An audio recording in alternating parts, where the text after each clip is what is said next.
Listen to Downtown Hot Radio on the air 24 hours a day and 7 days a week. Thank you for tuning into the Real Rap Radio Show. I'm your host, Walil Archer on Downtown Radio. I have a special guest. I have Patric Leedom. How are you today?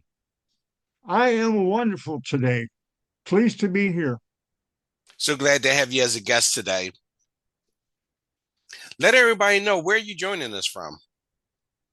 Cincinnati. Cincinnati, Ohio? Okay, Yes. Nice. So we're going to talk about your book today. All right. So let everyone know the title of your book. I wish to live my life deliberately. Nice. And how did you go ahead? The title comes from Henry David Thoreau. Ever since I've been a teenager, I have been a follower of Henry David Thoreau, and he wrote an essay to live deliberately.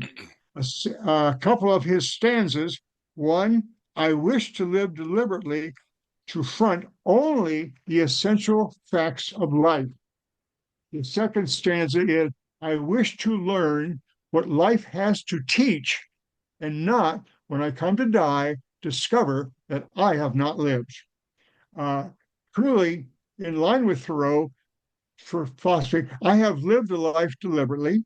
I have had such careers as A, construction worker, B, American Friends Service participant, repairing, painting homes, spending time with patients in mental hospitals, and spending time with men incarcerated in San Quentin prison. I have been a Montessori kindergarten teacher for 7 years. I have been a college professor of teacher candidates for 25 years. I've had a great life. Nice. Now, what inspired you to write this book?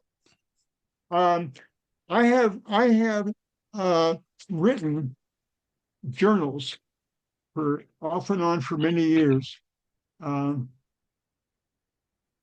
example, I had the chance to go rafting down the Colorado River 26 years apart. And every time I went down, I did keep a journal. And sometimes I've been on submarines for 24 years, off and on, and I've kept journals on them. So I'm used to writing, and I had to wait until I retired from teaching, which was like 1979, not too many years back. I thought about all my little journals, and I thought about the widespread of things that I've done. So I did it for my daughter, and I did it for my family and friends and the general reading public. Okay. What was the book written for, and how do you hopes that it resonates with the readers? Well, I think it's true that I wrote it for me, for my daughter, family, and friends, and the general reading public. What do I expect from the readers? I would hope it inspires readers to enrich and inspire their lives. Life can be short, so I'm hoping they go out and do things that one finds fulfilling or satisfying. This can be with reaching out to other people and helping them to have a more satisfying life. Okay. And have you received any feedback from the readers, and has it shaped your perspective on the book? Surprisingly, when I was preparing for a previous podcast, I went through the book and I discovered there were three major themes in the book. The theme number one, I believe I can do that task, even though I've never done it before, but I think I can do it. The second one, by visiting various cultures, and I've been around the world, I learned the broader sense of the nature of human beings. The third theme was I learned from my experiences in life, they led me down the path of leadership for the rest of my life. I have been president of this, chair of that, whatever. It's like, okay, I can do that. I did academic counseling for my department at the University of Cincinnati, and after seeing 1,200 people, the dean of the college asked me, Patrick, we've always thought about an academic advising center for the entire College of Education. Would you please start one for us? Oh, sure, I can do that. Nice. I did. Your career spans between both education as well as military. How did these two influence your lifespan? My lifespan. Well, I've been very careful. I mean, like in construction, I was careful not to fall off ladders and fall off roofs and things. And so in the Navy, I was a quartermaster, which is navigation. So in the old boats, I was up in the conning tower. Uh, my job was to make sure I knew where the submarine was at all times. I did that on one submarine in 1984. We went up to the Arctic Ocean, and I did the plotting of every course we had up there, uh, and I got an admiral citation for my work. Um, so uh, I think I had a very positive experience. Um, Part of my life, I've always wanted to do things for other people and to help them succeed in a positive way. So I did that on the submarine. The captain and I kind of developed a close relationship. And like one time, uh, a young man would be working, running a diesel all day long, and then he would be expected to put on his dress uniform and go up on the roof as security. And I said to the captain, that's, I said, how about giving that young man 3 or 4 hours sleep? So when he goes up there, I said, otherwise he falls asleep and then he comes before you and he loses a stripe. And the captain said to me, Leedom, our master chief, he said, we have a lot of work to do. He said, when you're the duty chief, you can run it any way you want to, but I'm not going to make a rule. Okay, sir. So when I was the duty chief, I put out the word and made it happen. Now, what was one of Go okay? ahead. What Go was one of ahead. your memorable moments when writing this book?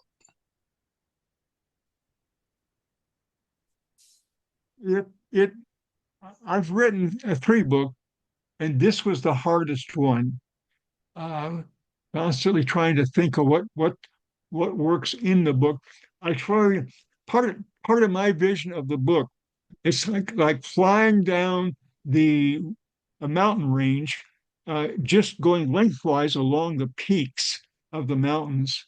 So I was trying to think of things that other people would be interested in, reading about, maybe being inspired to try out their own lives, that sort of thing. That was work. Now, The other 2 books were easier. when you was writing this book, did you experience writer's block at all? No, because I have uh, uh, things that I had written. I have them in books.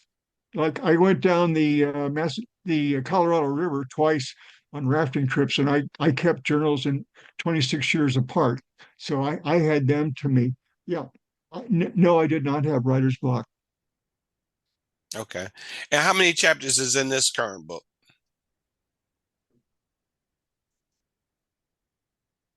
Uh, it's got a part. It has 8. It has eight parts. I guess you'd call them chapters. And I have a table of contents for each and every one. And how long did it take you to write this book? It's like a year and a half, maybe 1 year and a half to 2 years. Okay. But I was it was hard work, but I was glad I did it. and I do share it with friends, and I've gotten positive feedback from friends, but nothing surprising. Now, tell us about your second book. My second book is called Metamorphosis of a Young Maiden. And when I was 30 years old, I got hooked up with the baby sister of an old flame that I used to date years ago. And baby sister was 9 years younger than the girl that I dated. And but she and her mother uh, colluded. They decided I was a good catch. So they schemed and put the traps out there, and they caught me. And so then I asked Shelley to marry me, and uh, we, we went to well, I went back to California to live with my father for 5 months, and so Shelley and I wrote letters back and forth to each other over that period of time. Shelley was very literate, and she went on to write like 100 songs. She was famous for her songwriting and her records and her singing. I was decent, you know. So it's a very good book, and it's apparently getting a lot of attention. Nice. And then tell us about the first book you've written.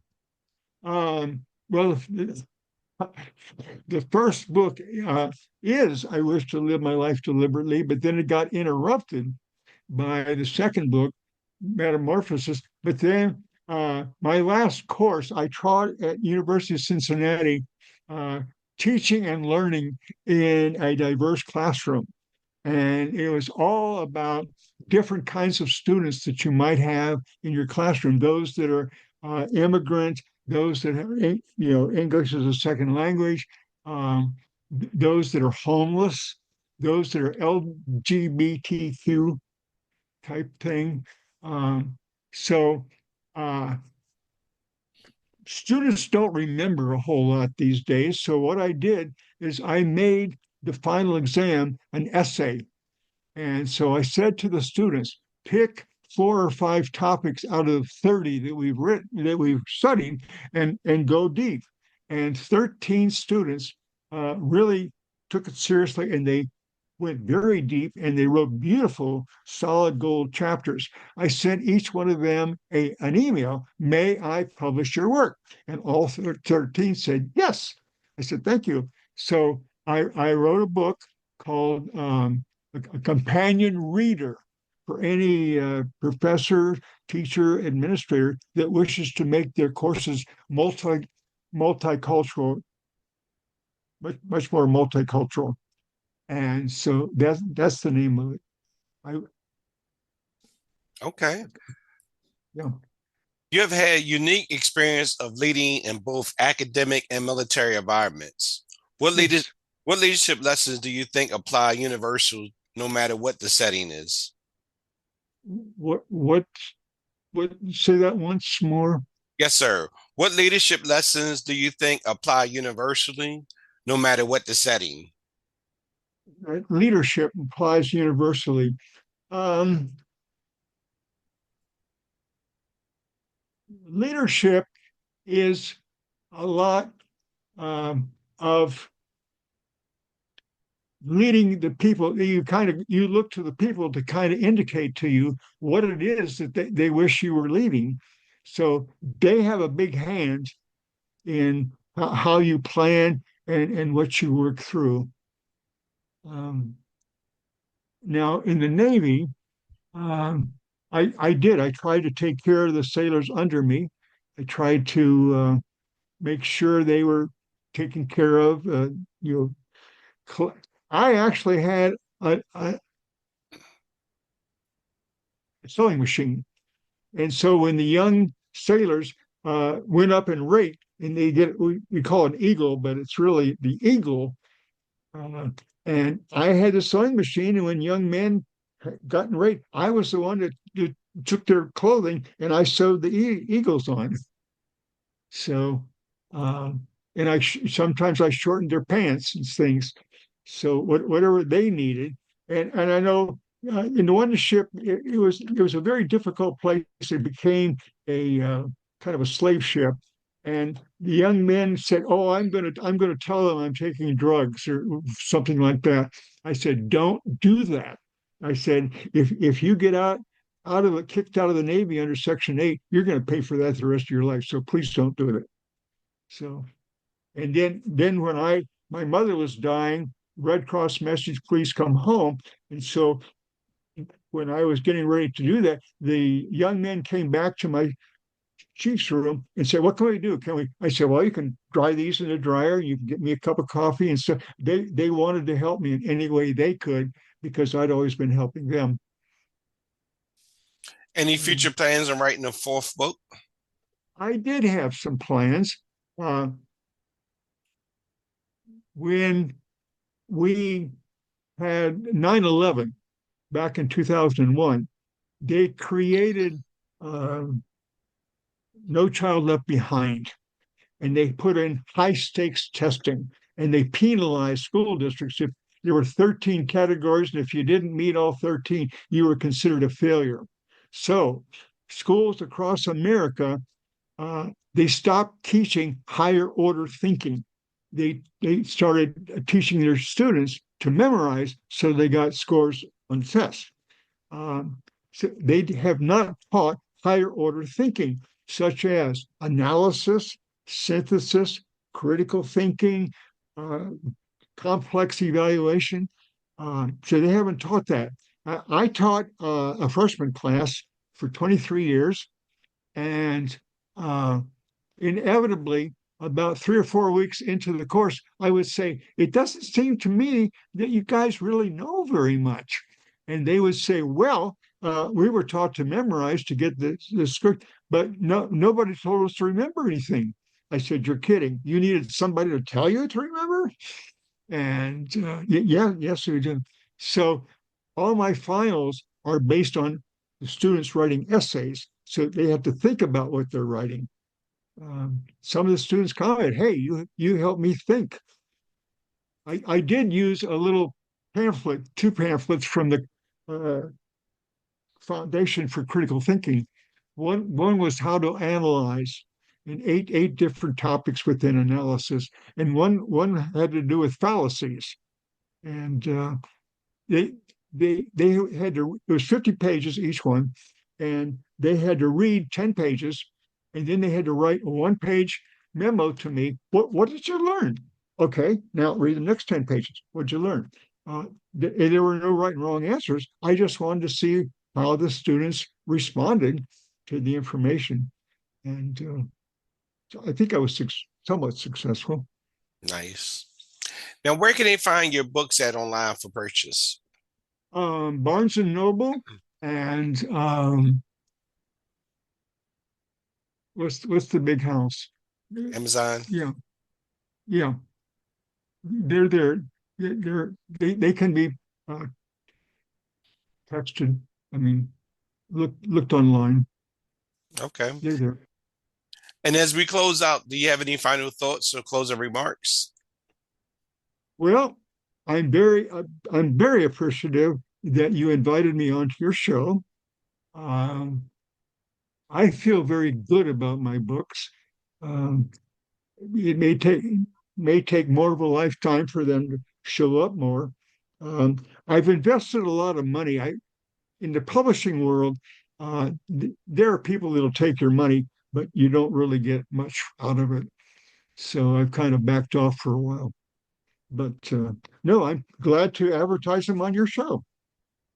Well, I'd like to thank you for doing the interview today. Thank you very much. My pleasure. I'm very pleased. Thank you, sir. And happy Thanksgiving. Thank you. Same to you. Huh. So that's Okay. my time today on the Real Rap Radio Show. And I'll see you guys next time on the Real Rap Radio Show with Walil Archer on Downtown Hot Radio. Thank you. Thank you. Listen to Downtown Hot Radio on the air 24 hours a day and 7 days a week.